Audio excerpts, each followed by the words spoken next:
열왕기하 14장 23절부터 26절. 저와 성도님들이 한 목소리로 읽겠습니다. 시작.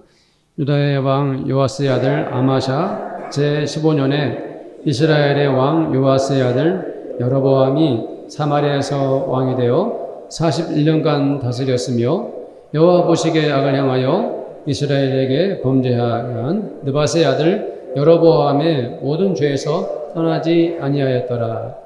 이스라엘의 하나님 여호와께서 그의 종 가드헤벨 아미떼의 아들 선지자 요나를 통하여 하신 말씀과 같이 여로보암이 이스라엘 영토를 회복하되 하맛 어귀에서부터 아라바 바다까지 하였으니 이는 여호와께서 이스라엘의 고난이 심하여 내인자도 없고 노인자도 없고 이스라엘을 도울 자도 없음을 보셨고 여호와께서 또 이스라엘의 이름을 천하에서 없이 하겠다 하고도 남지 아니하였으므로 요아스의 아들 여로보암의 손으로 구원하심이었더라. 아멘. 제가 어릴 때 부르던 노래, 대학생 시절 80년대 누구나 부르던 노래가 아침 이슬입니다. 그리고 상록수이죠. 성도들도 아침 이슬 상록수를 잘 아시죠? 며칠 전 세상을 떠난 김민기 씨가 시를 짓고 또 작곡해서 노래한 온 국민들이 불렀던 노래가 아침 이슬과 상록수입니다. 사실 저는 이 김민기 씨의 노래는 이 두 곡밖에는 아는 것이 없습니다. 다른 곡도 굉장히 많이 있더라고요. 너무나 유명하고 아름다운 곡이라 저도 즐겨 부른 것입니다. 하나님의 말씀과 별 상관이 없는데 아침 이슬과 상록수 이야기를 한 것은 제가 개인적으로 김민기 씨와 그 노래들을 너무 좋아했고 또 온 국민들이 사랑했던 노래라서 지난 7월 22일 세상을 떠난 그를 기억하면서 마음을 나누어 보았습니다. 오늘 말씀에서 여로보암이 등장합니다. 이 여로보암은 140년 전에 이스라엘의 초대왕 여로보암이 아니라 여로보암 2세입니다. 여로보암은 자그마치 41년이나 왕으로서 통치를 했습니다. 그는 오랜 세월 나라를 다스렸지만 여호와 보시기에 악을 행했습니다. 그는 자기들의 선조 여로보암이 저질렀던 그 죄에서 벗어나지 않았습니다. 이 북이스라엘의 왕들은 죄를 짓고 악을 행하는 악순환이 계속되었습니다. 그들은 걸핏하면 군사정변을 일으켜가지고 왕을 죽이고 자기가 왕이 되고 그것이 반복됐는데 그럴 때마다 나라는 더욱 황폐해지고 백성들도 고통을 겪어야 했습니다. 그들은 바알 신을 섬겼습니다. 그리고 온갖 우상을 경배하는 일을 반복했습니다. 사회 정의나 공의로운 경제 시스템은 완전히 무너지고 부정과 부패가 온 나라를 뒤덮었습니다. 한때는 하나님의 나라였던 이스라엘이 이렇게 타락해 버린 것입니다. 그 죄악스러운 모습은 바로 오늘 저희들이 성경을 읽은 여로보암 2세 때에도 마찬가지였습니다. 자, 23절, 24절 말씀을 한번 읽어보겠습니다. 읽어봅시다. 시작. 유다 왕 요아스의 아들 아마샤가 제15년에 이스라엘 왕 요아스의 아들 여로보암이 사마리아에서 왕이 되어 41년간 다스렸으며 여호와 보시기에 악을 행하여 이스라엘에게 범죄하게 한 느밧의 아들 여로보암의 모든 죄에서 떠나지 아니하였더라. 아멘. 교회를 얼마 안 다니는 성도님들 중에는 여로보암의 이름이 반복되는데 어떻게 된 거냐라고 물어볼 수 있는데요. 제가 말씀드렸듯이 지금 이 여로보암은 140년 전에 그 여로보암이 아니고 여로보암 2세를 말하는 것입니다. 이 여로보암은 하나님의 눈으로 봤을 때 악한 왕이었습니다. 여로보암은 자기 손주 여로보암 1세가 저질렀던 그 모든 죄, 특히 우상 숭배에 앞장섰던 나쁜 왕이었습니다. 그러나 이 여로보암에게 매우 특별한 일이 일어납니다. 여로보암은 분명히 악한 왕이었는데 그런데도 나라가 부강해진 것입니다. 북이스라엘이 경제적으로 윤택해졌을 뿐 아니라 영토도 아주 넓게 확장이 된 것입니다. 이 여로보암은 분명히 악한 왕이었는데도 어떻게 이렇게 큰 업적을 남겼을까요? 하나님께서 그 이유를 이렇게 말씀하셨습니다. 25절 말씀이죠. 한번 또 읽어봅시다. 25절 시작. 이스라엘의 하나님 여호와께서 그의 종 가드헤벨 아미떼의 아들 선지자 요나를 통하여 하신 말씀과 같이 여로보암이 이스라엘 영토를 회복하되 하맛 어귀에서부터 아라바 바다까지 하였으니. 선지자 요나를 통하여 하신 말씀이 여로보암 시대에 성취가 된 것입니다.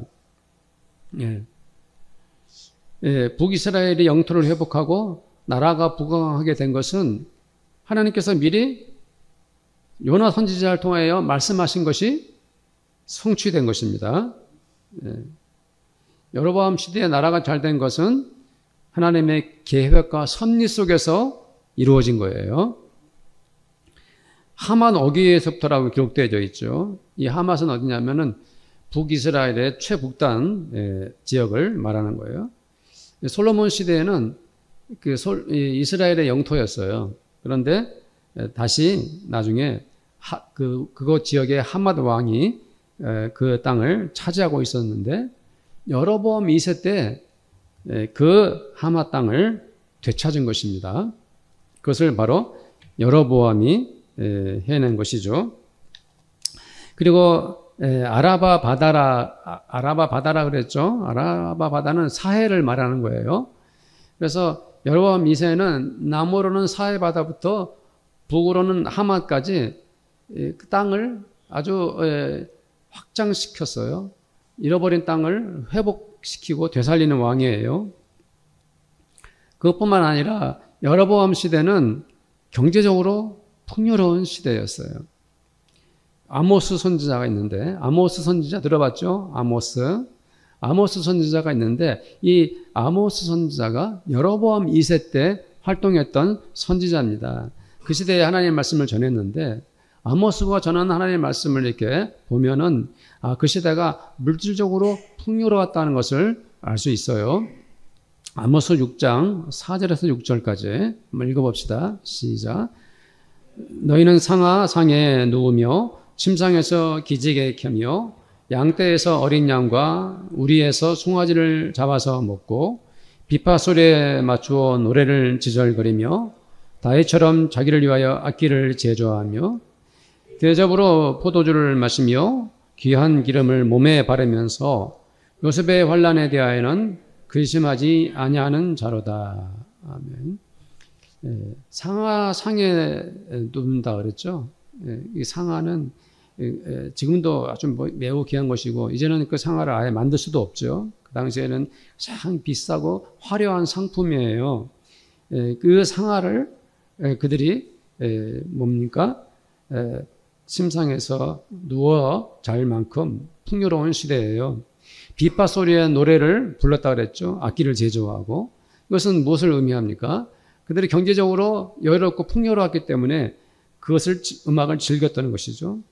포도주를 대접으로 마신다고 했는데 이스라엘 사람들에게 포도주는 그냥 우리가 생각하는 그런 술이 아닙니다. 포도주가 아니라 물이 아주 귀하기 때문에 이 포도를 재배한 다음에 포도주를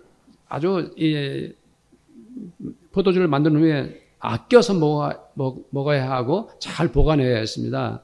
가뭄을 대비하고 또 어떤 재난에 대비해서 이 포도주는 굉장히 귀한 거예요. 그런데 그 포도를 얼마나 많이 재배를 했으면은 대접으로 막 마실 만큼 그렇겠습니까?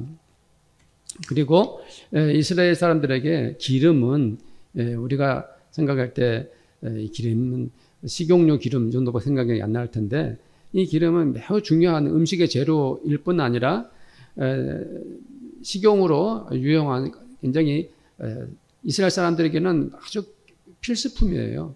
그래서 이것이 기름이 많으면 많을수록 그 집이 경제적으로 여유가 있는 거죠. 그런데 그 귀한 기름을 몸에 발랐어요. 몸에. 그것은 최상류층이나 할 수 있는 그러한 것이죠. 이런 그 아모스 선지자가 기록한 말씀을 보면은 그때 여로보암 2세 시대에 백성들이 얼마나 풍요롭게 살았는가 하는 것을 알 수가 있죠. 그들은 물질의 쾌락에 빠져 살고 있었던 것입니다. 아모스 5장 11절 말씀도 한번 읽어볼까요? 아모스 5장 11절 읽어봅시다. 시작. 너희가 임없는 자를 밟고 그에게서 미래의 부당한 세를 거두었은즉 너희가 비록 다듬은 돌로 집을 건축하였으나 거기 거주하지 못할 것이요 아름다운 포도원을 가꾸었으나 그 포도주를 마시지 못하리라. 여기서 다듬은 돌로 집을 건축했다라고 기록되어져 있죠. 이 사람들은 대부분 흙으로 집을 짓거나 그냥 보통 일반 돌로 집을 짓습니다.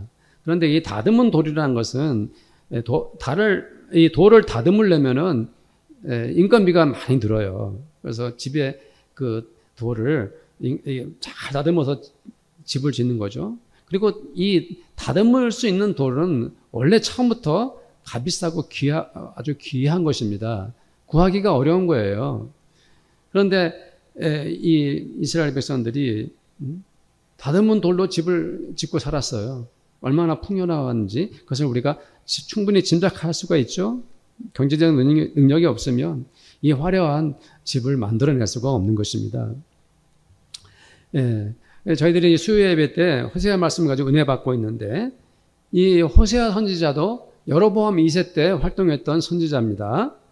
호세아 선지자도 여로보암 시대가 얼마나 풍요로웠는지 호세아서 2장 8절에 보면 이런 말씀이 있어요. 한번 읽어봅시다. 시작.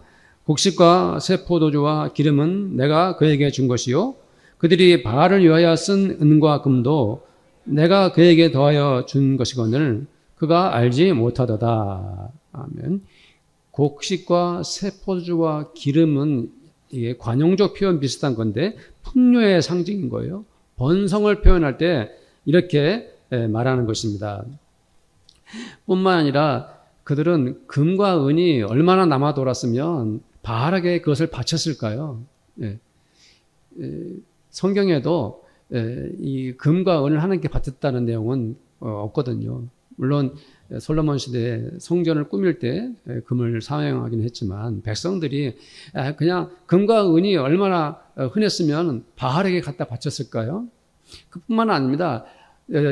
그 바알에게 제사할 때 금과 은을 내준 것뿐만 아니라 각종 우상을 만들 때 금과 은을 이스라엘 사람들이 사용했어요. 자, 호세아서 8장 4절에 보면 이런 말씀이 있어요. 읽어봅시다.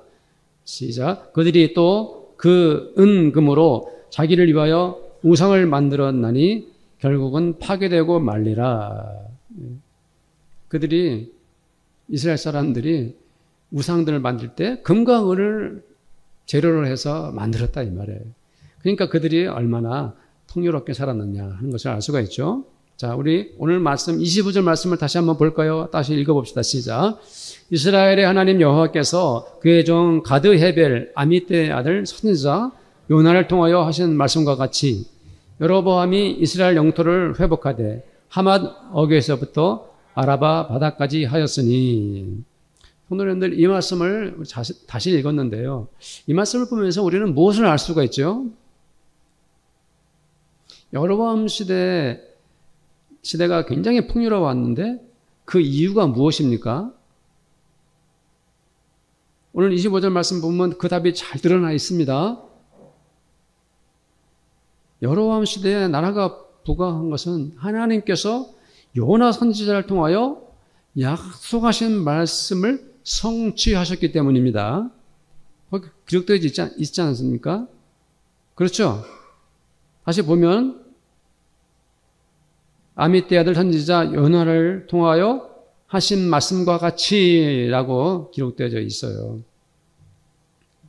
예, 이스라엘이 이렇게 부욕해 된 것은 하나님께서 계획해 놓으셨기 때문입니다. 그것은 요나 선지자가 앞서서 하나님의 말씀을 전했어요. 그 말씀이 여로보암 시대에 와가지고 다 그대로 이루어진 것입니다. 아시겠죠? 26절 말씀을 함께 읽겠습니다. 26절 시작. 이는 여호와께서 이스라엘의 고난이 심하여 매인 자도 없고 노인 자도 없고 이스라엘을 도울 자도 없음을 보셨고. 좀 이 말씀이 독특합니다. 이게 무슨 뜻일까요? 매인 자도 없고 노인 자도 없고. 여기서 매인 자란 주인에게 매여 종노릇하는 그러한 사람들을 말하는 거예요.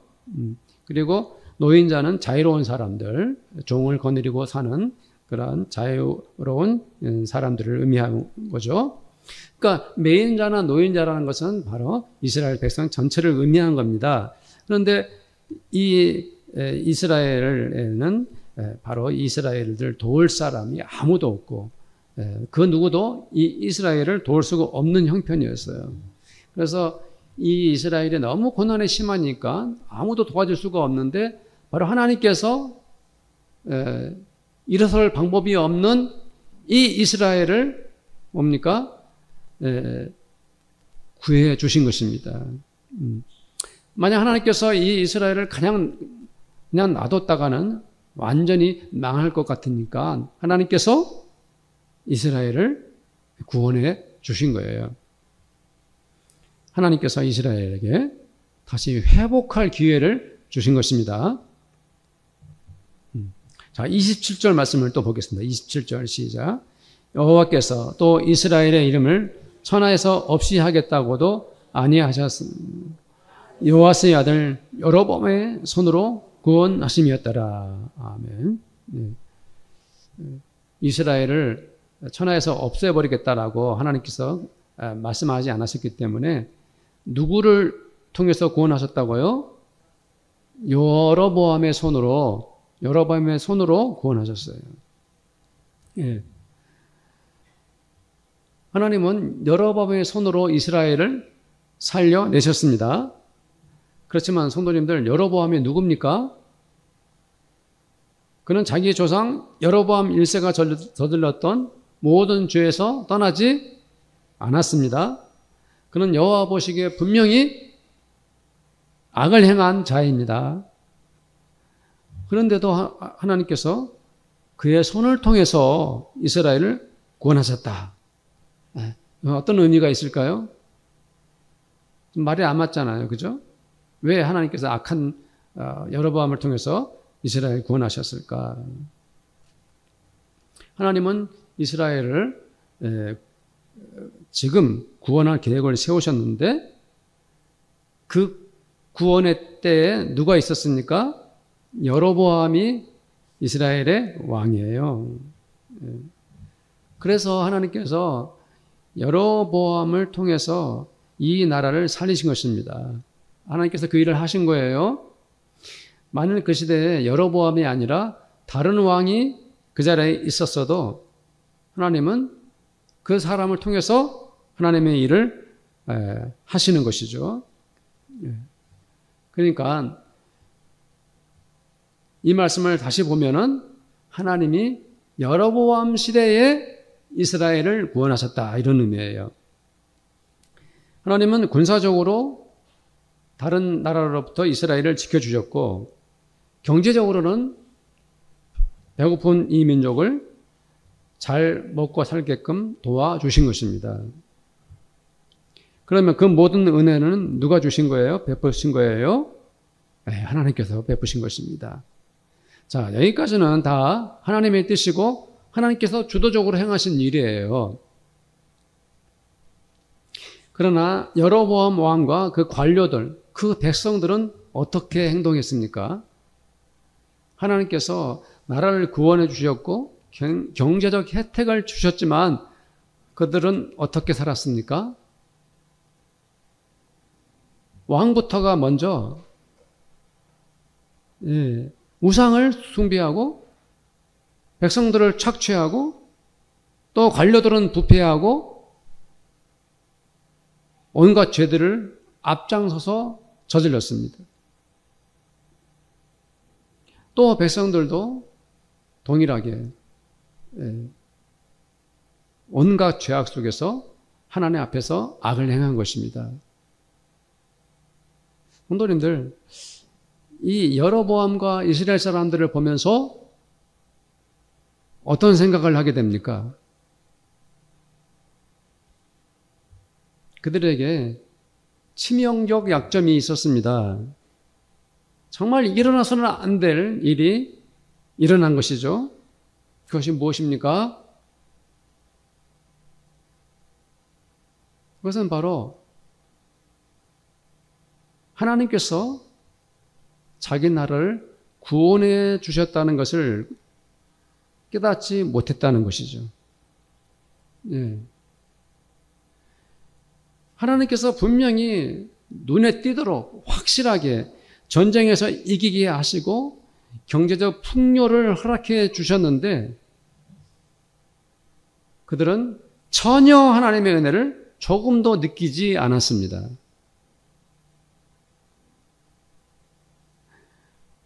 오히려 그들은 뻔뻔하게도 하나님 앞에서 죄 짓는데 앞장섰습니다.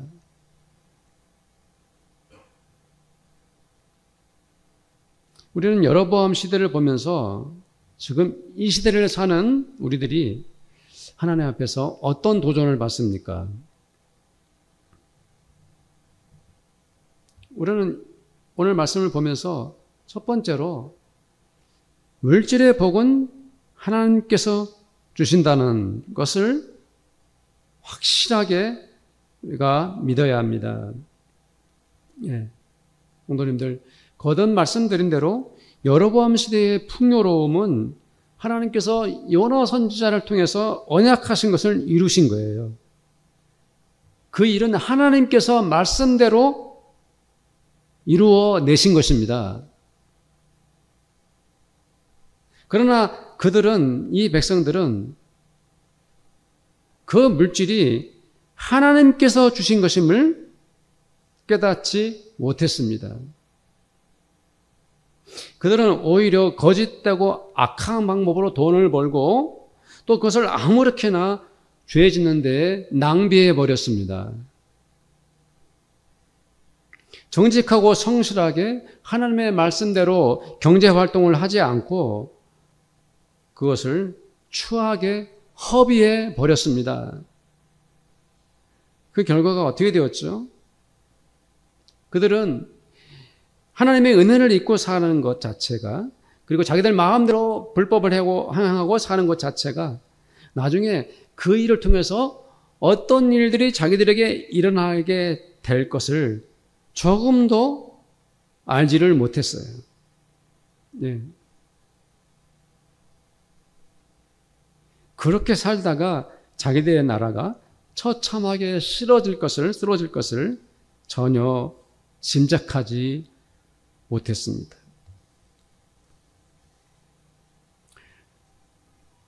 자, 이 시점에서 우리들은 각자가 자기 자신을 돌아봐야 합니다. 우리는 오늘 하나님이 주신 말씀을 통해서 어떤 신앙적 교훈을 받아야 합니까? 나는 과연 하나님 앞에서 한 크리스찬으로 어떻게 살아가고 있습니까? 저는 우리 교회 성도들과 함께 한 가지 고민을 하고 싶습니다. 같이 저랑 고민합시다. 그것은 바로 우리가 직장에서 일을 하거나 사업장에서 경제활동을 하면서 나는 물질이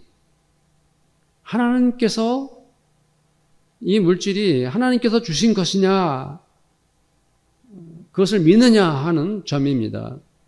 어떻습니까? 성도님들, 내가 직장 생활하고 일터에서 일하면서 내가 돈을 버는 과정 속에서 이것이 이 물질이 하나님께서 주신 것입니다 라고 믿고 일하고 있습니까? 아니면 그 믿음까지는 없고 그저 열심히 일할 뿐입니까? 우리는 이 문제를 정확히 짚고 넘어가야 합니다. 성도님들, 내가 열심히 일하고 땀 흘려 수고하는 일터가 우연히 내 직장에 된 것이 아니라 바로 하나님이 주신 곳입니다. 하나님께서 우리에게 물질을 공급해 주시는 터전이에요, 거기가. 내가 돈을 버는 모든 과정 속에 하나님이 함께 하신다는 것을 성도님들은 믿습니까? 아니면 그렇게 믿지 않습니까? 본인에게 스스로 점검하세요. 정확하게 짚고 넘어가야 하는 것입니다. 왜 이것이 중요합니까? 중요한 두 가지 점이 있어요. 이 두 가지 면을 마음에 새겨야 됩니다. 명심하셔야 합니다. 그 첫 번째가 내가 무심코 일하고 돈을 버는 것 같지만, 최선을 다하는 것 같지만, 우리 기독교인들은 그 과정 속에서 내가 경제적 혜택을 누리는 그 모든 과정 속에서 하나님이 나에게 물질을 주신다 라는 믿음을 가져야 하는 것입니다. 네. 그러면 이 기초적인 믿음, 하나님이 내게 모든 물질을 주신다 하는 그 믿음을 가지고 일하는 성도에게 두 번째로 어떤 일이 일어나냐면은 하나님은 그 성도에게 앞으로 살아갈 미래에도 그 성도와 함께 하시며 그 사람이 살아가는 평생토록 또한 하나님이 물질을 공급해 주신다는 것이에요. 네. 이것이 두 가지 면이 굉장히 아주 중요한 면인 거죠. 우리는 내가 가진 돈이 하나님께서 주신 것이고 또 앞으로 내가 벌어야 할 돈도 하나님께서 주실 것이라는 믿음을 가져야 합니다. 여로보암 왕과 이스라엘 사람들이 저지른 큰 잘못이 무엇이었습니까? 자기들은 나라가 구원받고 온 백성들이 경제적 풍요를 누리면서 살아가는데도 불구하고 이것이 하나님께서 하신 일이라는 것을 전혀 깨닫지 못했다는 것이죠. 그것이 그들의 가장 큰 잘못입니다. 결정적 잘못이죠. 우리들은 그런 인생을 살지 말아야 합니다. 여로보암과 이스라엘 사람들이 걸었던 그 길을 우리들은 따라가서는 안 됩니다. 거꾸로 우리는 하루하루 벌어들이는 한 푼, 두 푼, 그 모든 것이 하나님께서 주신 것이라는 믿음 속에서 살아야 합니다. 그렇게 사시겠습니까? 사랑하는 성도님들. 제가 그런 질문을 했을 때 성도님들이 속 시원하게 아멘하는 성도는 그 믿음을 가지고 있는 것이고, 내가 진짜 아멘해야 될까? 내 경제적 모든 환경들이 하나님 주신 것이라고 내가 믿고 있는가? 망설이고 뭔가 정확하게 답을 못한다면 그 믿음이 아직 없는 거죠. 성도님들, 내가 아침에 일터로 나가서 하루 일당을 벌고 한 달 월급을 받을 때마다 우리는 이 모든 물질이 하나님께서 공급하신 것이라는 그 신앙 속에서 일하고 하루하루 살아야 합니다. 내가 번 돈으로 가족들과 식사를 하고 옷을 사 입고 여행을 하고 여러 가지 생활을 할 때마다 우리는 잊지 말아야 합니다. 하나님 감사합니다. 하나님 감사합니다. 하나님 이렇게 물질의 복을 주셔서 감사합니다. 라고 하나님께 또 감사하고 감사해야 하는 것입니다. 이것이 바로 우리 기독교인들의 물질관입니다. 물질에 대한 가치관이에요. 내가 누리는 경제적 혜택 모두가 100% 하나님의 선물이라는 그러한 생각을 가지고 믿음을 가지고 신앙생활을 해야 하는 것입니다. 사랑하는 성도님들, 우리는 이스라엘 사람들을 통해서 역사적 교훈을 얻어야 합니다. 이스라엘 사람들이 하나님의 은혜를 저버리고 살았을 때 자기들 마음대로 불법을 저지르고 하나님 앞에서 우상을 섬기고 온갖 죄악을 저지르며 살았을 때 그들의 미래가 어떻게 되었습니까? 나라의 사회 정의가 다 무너지고 하나님의 율법을 팽개치고 부정과 부패에 빠진 그들의 결말은 어떻게 됐습니까? 그렇게 넓혀진 땅은 아수르에 의해서 다 빼앗기고 말았습니다. 나라를 잃었어요.